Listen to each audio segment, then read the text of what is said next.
Welcome to the Ownership Review, where we do a bunch of maintenance to see what this car is like to live with on a daily basis. Here are the high points of the 2012 Volvo S60. The taillight bulbs are easy to change, as you only have to remove one cover in the rear of the vehicle for access to the assembly. Other models will require you to completely remove the housing in order to change this bulb. You only have to loosen a few screws to slide the air filter assembly out of the vehicle.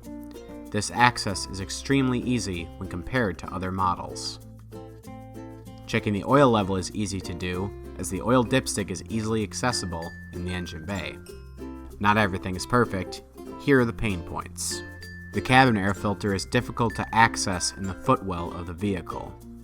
You will need to remove Torx bolts, and the tools necessary may not be readily available for repair.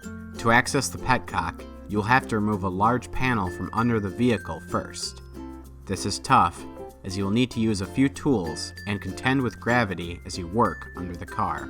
The brake fluid level can be difficult to check, as you'll have to remove a few covers in order to see the fluid reservoir.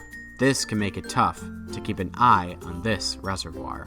Overall, the 2012 Volvo S60 is a relatively easy car to maintain and a good choice for the average car owner.